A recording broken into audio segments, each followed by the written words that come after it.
জানিয়ে দিব এই মুহূর্তে আমাদের হাতে থাকা গুরুত্বপূর্ণ আপডেট সংবাদের শিরোনাম। শুরুতেই থাকছে ইরানের এখনও ইউরেনিয়াম সমৃদ্ধ করার ক্ষমতা আছে বলছে আরাকচি। এবারে থাকছে দেশ গড়তে আগামী নির্বাচন অত্যন্ত গুরুত্বপূর্ণ বলে মন্তব্য তারেক রহমানের। আরও জানাবো শেষ সময়ে ঐক্যমত কমিশনের সভা বর্জন করল বাম দলগুলো। এদিকে বরিশালের স্বেচ্ছাসেবক দলের নেতাকে পিটিয়ে হত্যা। সব শেষে জানিয়ে দিব এবার ঢাকা দখলের চেষ্টা আওয়ামী লীগ। এতক্ষণ শুনছিলেন হাতে থাকা গুরুত্বপূর্ণ আপডেট সংবাদের শিরোনাম, এবারে বিস্তারিত। তবে তার আগে অনুরোধ রইল ভিডিওটিতে একটি লাইক এবং কমেন্ট করে জানিয়ে দিন ভিডিও সম্পর্কে আপনার মূল্যবান মতামত। আরও জানিয়ে দিন ভিডিওটি কোথা থেকে দেখছেন বা কোন জেলা থেকে দেখছেন। ইরানের এখনও ইউরেনিয়াম সমৃদ্ধ করার ক্ষমতা আছে বলছে আরাকচি। ইরানের এখনও ইউরেনিয়াম সমৃদ্ধ করার ক্ষমতা রয়েছে বলে মন্তব্য করেছেন দেশটির পররাষ্ট্রমন্ত্রী আব্বাস আরাকচি। সম্প্রতি ফিনান্সিয়াল টাইমসকে দেওয়া এক সাক্ষাৎকারে তিনি একথা বলেন। এটিকে তিনি জোর দিয়ে বলেন, যুদ্ধের পর আলোচনার পথ সংকীর্ণ। এর আগে গত মাসে ইরান বলেছিল ওয়াশিংটনকে তেহরানকে ক্ষতিপূরণ দিতে হবে। তবে এবার এএফপিকে দেওয়া এক সাক্ষাৎকারে আব্বাস আরাকচি বলেন, তেহরান তার অবস্থান কঠোর করছে এবং ট্রাম্প প্রশাসনের সঙ্গে পারমাণবিক আলোচনা পুনরায় শুরু করার জন্য নতুন শর্ত আরোপ করছে। তিনি আরও বলেন, ইসরায়েলের সঙ্গে 12 দিনের সংঘাতের পরিপ্রেক্ষিতে ইরান স্বাভাবিকভাবে ব্যবসা করতে রাজি হবে না। যে যুদ্ধে তেহরানের সঙ্গে আলোচনা চলমান সত্ত্বেও ওয়াশিংটন তাতে জড়িয়ে পড়েছিল। তিনি আরও বলেন, তাদের ব্যাখ্যা করা উচিত কেন তারা আলোচনার মাঝখানে আমাদের উপর আক্রমণ করছে এবং তাদের নিশ্চিত করতে হবে যে তারা এটি পুনরাবৃত্তি করবে না। ইরানের এই মন্ত্রী আরও জানান, তিনি এবং মার্কিন রাষ্ট্রদূত স্টিভ উইটকফ যুদ্ধের সময় এবং তারপর থেকে একে অপরের সঙ্গে বার্তা বিনিময় করছেন। ইরানি আমেরিকানদের বলেছিলেন, ইরানের পারমাণবিক কর্মসূচি নিয়ে বছরের পর বছর ধরে চলমান অচলাবস্থা সমাধানের জন্য একটি উপযুক্ত সমাধান করা দরকার। আরাকচি বলছেন, উইটকফ তাকে বোঝানোর চেষ্টা করেছেন যে এটি সম্ভব এবং তিনি আলোচনা পুনরায় শুরু করার প্রস্তাব দিয়েছেন। তিনি আরও বলেন, এর মধ্যে আর্থিক ক্ষতিপূরণ অন্তর্ভুক্ত থাকা উচিত।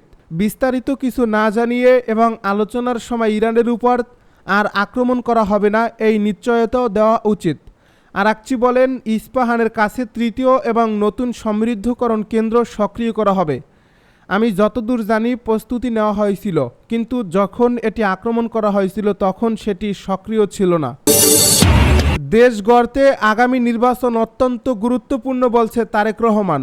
আগামী নির্বাচন দেশের ভবিষ্যৎ গঠনের জন্য অত্যন্ত গুরুত্বপূর্ণ বলে মন্তব্য করেছেন বিএনপির ভারপ্রাপ্ত চেয়ারম্যান তারেক রহমান। তিনি বলেন, ফ্যাসিবাদ, উগ্রবাদ ও চরমপন্থা যেন বাংলাদেশে মাথাচাড়া না দিতে পারে তা নিশ্চিত করতে সবাইকে সচেতন থাকতে হবে। বিশেষ করে নারী সমাজকে এক্ষেত্রে কার্যকর ভূমিকা রাখতে হবে। বৃহস্পতিবার রাজধানীতে জাতীয়তাবাদী মহিলা দলের আয়োজনে এক আলোচনা সভায় ভার্চুয়ালি যুক্ত হয়ে কথা বলেন তিনি। তারেক রহমান বলেন, একজন মায়ের চোখে যেমন একটি বাংলাদেশ প্রত্যাশিত, তেমন একটি নিরাপদ, মানবিক ও গণতান্ত্রিক দেশ গড়তে আসন্ন নির্বাচন গুরুত্বপূর্ণ ভূমিকা রাখবে। আমাদের সবাইকে ঐক্যবদ্ধভাবে কাজ করতে হবে। তিনি আরও বলেন, নারীরা ফ্যাসিবাদ বিরোধী আন্দোলনে গুরুত্বপূর্ণ ভূমিকা রেখেছেন। কোনো দেশ নারী শক্তিকে পরিকল্পনার বাইরে রেখে এগোতে পারে না। অথচ বাস্তবতায় দেখা যায় দেশের অর্থনৈতিক কর্মকাণ্ডে নারীরা এখনও অনেকাংশে পিছিয়ে। বিএনপি নারীদের অর্থনৈতিকভাবে স্বাবলম্বী করে তোলার জন্য নানা পরিকল্পনা গ্রহণ করছে। নারীদের শিক্ষা ও আর্থিক সক্ষমতা বাড়ানো গেলে পারিবারিক সহিংসতা কমে আসবে। শেষ সময়ে ঐক্যমত কমিশনের সভা বর্জন করল বাম দলগুলো। ৭২-এর সংবিধানের 4 মূলনীতি বাদ দেওয়ার অভিযোগ তুলে শেষ সময়ে ঐক্যমত কমিশনের বৈঠক বর্জন করেছে বাম দলগুলো। বৃহস্পতিবার রাত ৯টা ১০ রাজধানীর ফরেন সার্ভিস একাডেমিতে চলমান বৈঠক বর্জন করে দলগুলো। এই দলগুলোর মধ্যে রয়েছে বাংলাদেশ কমিউনিস্ট পার্টি, জাসদ, বাংলাদেশ বাসদ, বাসদ মার্ক্সবাদী। এ বিষয়ে সাংবাদিকদের ব্রিফ করেন দলগুলোর নেতারা। এ বৈঠকে ঐক্যমত কমিশনের পক্ষ থেকে প্রস্তাব করা হয়, সংবিধানে রাষ্ট্র পরিচালনার মূলনীতির অংশ সাম্য, মানবিক মর্যাদা, সামাজিক সুবিচার এবং ধর্মীয় স্বাধীনতাও সম্প্রতি উল্লেখিত থাকবে। এ সময় বাম রাজনৈতিক দলগুলো সংবিধানের 4 মূলনীতি বাদ দেওয়ার অভিযোগ করে বৈঠক বর্জন করে। এদিকে তত্ত্বাবধায়ক সরকার পদ্ধতির সম্ভাবনা পাশ হয়েছে। জাতীয় ঐকমত্য কমিশনের বৈঠকে এ সিদ্ধান্ত নেওয়া হয়েছে। তবে বিএনপির সমমনা জোট, 12 দলীয় জোট, জমিয়তে উলামায়ে ইসলাম, লেবার পার্টি, খেলাফত মজলিস তত্ত্বাবধায়কে একমত হলেও এর গঠন প্রক্রিয়া নিয়ে নোট অফ ডিসেন্ট রয়েছে। বৃহস্পতিবার রাতে কমিশনের পক্ষ থেকে এ সিদ্ধান্ত জানানো হয়। এ কমিশনের সিদ্ধান্ত অনুযায়ী র্যাঙ্কিং পদ্ধতিতে তত্ত্বাবধায়ক সরকার গঠন হবে। প্রধানমন্ত্রী, বিরোধী দলীয় নেতা, স্পিকার, ডেপুটি স্পিকার, প্রধান 2 দলের বাইরে তৃতীয় বৃহত্তর দলের একজন প্রতিনিধি এবং 2 বিচারপতির সমন্বয়ে এই কমিটি গঠিত হবে। রাজনৈতিক দলগুলোর প্রস্তাবিত সদস্যদের মধ্যে থেকে তত্ত্বাবধায়ক সরকার প্রধান এবং অন্যান্য সদস্য ঠিক করবে এই কমিটি। বরিশালে স্বেচ্ছাসেবক দলের নেতাকে পিটিয়ে হত্যা। বরিশালে লিটন শিকদার লিটু নামে স্বেচ্ছাসেবক দলের এক নেতাকে পিটিয়ে হত্যা করা হয়েছে। বৃহস্পতিবার রাতে লাকুটিয়া সরকারের বিলম্ব বাড়ি এলাকায় এই ঘটনা ঘটে। এ ঘটনায় গুরুতর আহত হয়েছেন আরও 2 জন। তারা হচ্ছেন মুন্নি আক্তার সুমন। আহতদের বরিশাল শেরেবাংলা মেডিকেল কলেজ হাসপাতালে ভর্তি করা হয়েছে। লিটন শিকদারের লাশ উদ্ধার করে মর্গে পাঠানোর প্রক্রিয়া চলছে। প্রত্যক্ষদর্শীরা বললেন, লিটনের নেতৃত্বে নিরাপত্তাকর্মী জাকির গাজীকে মারধর করা হয়। এই ঘটনায় জাকিরের স্ত্রী মুন্নি ও তার শ্যালক সুমন জড়িত ছিলেন। সেই ঘটনার জের ধরে জাকিরের নেতৃত্বে বৃহস্পতিবার রাতে কয়েকজন মিলে লিটনকে পিটিয়ে আহত করে। তাকে বাঁচাতে এলে মুন্নি ও সুমনকে বেধড়ক পেটানো হয়।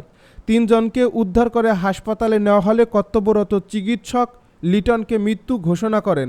জানা গেছে, গত 23 জুলাই শ্বশুর বাড়িতে যান জাকির গাজী। সেখানে যাওয়া মাত্রই লিটন শিকদার ওরূপে লিটুর নেতৃত্বে জাকিরের স্ত্রী মুন্নি বেগম ও শ্যালকরা তাকে ঘরে আটকে রাখেন।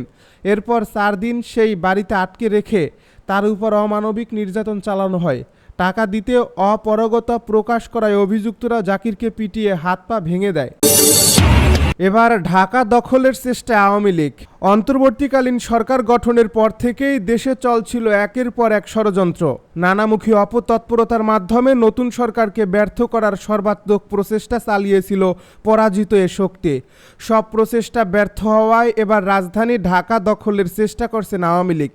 এই পরিকল্পনাকে সামনে রেখে বেশ কিছু নেতাকর্মী রীতিমতো গেরিলা প্রশিক্ষণও নিয়েছেন। প্রশিক্ষণ নেওয়া গেরিলা বাহিনীর প্রধান উদ্দেশ্য দেশের মধ্যে বড় ধরনের অরাজক পরিস্থিতি সৃষ্টি করা এবং হাইকমান্ডের সবুজ সংকেত পাওয়ার পর ঢাকা দখলে নেওয়া। এজন্য মাস্টার প্ল্যানের অংশ হিসেবে তালিকাভুক্ত হাজার হাজার নেতাকর্মী দেশে ও বিদেশে প্রশিক্ষণ নিচ্ছেন। ইতিমধ্যে কোর গ্রুপের একটি বড় অংশ প্রাথমিক প্রশিক্ষণ শেষ করছে। সম্প্রতি পুলিশের হাতে গ্রেপ্তার হওয়া এ চক্রের কয়েকজন সদস্যের কাছ থেকে চাঞ্চল্যকর এমন অনেক তথ্য বেরিয়ে আসছে। সরকারের নির্ভরযোগ্য একাধিক সূত্র যুগান্তরকে বিষয়টি নিশ্চিত করছে। সূত্র আরও জানায়, অবাক হওয়া বিষয় হলো, যারা প্রশিক্ষণ নিয়েছে তাদের একটি অংশ অবসরে যাওয়া সরকারি কর্মকর্তা কর্মচারী, যারা এখন আওয়ামী লীগের রাজনীতির সঙ্গে যুক্ত।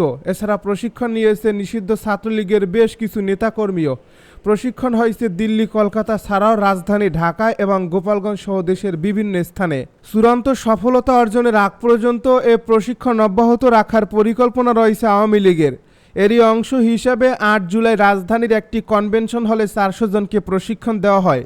ওই প্রশিক্ষণ চলাকালে কনভেনশন সেন্টারে দেওয়া হয় সরকার বিরোধী নানা স্লোগান।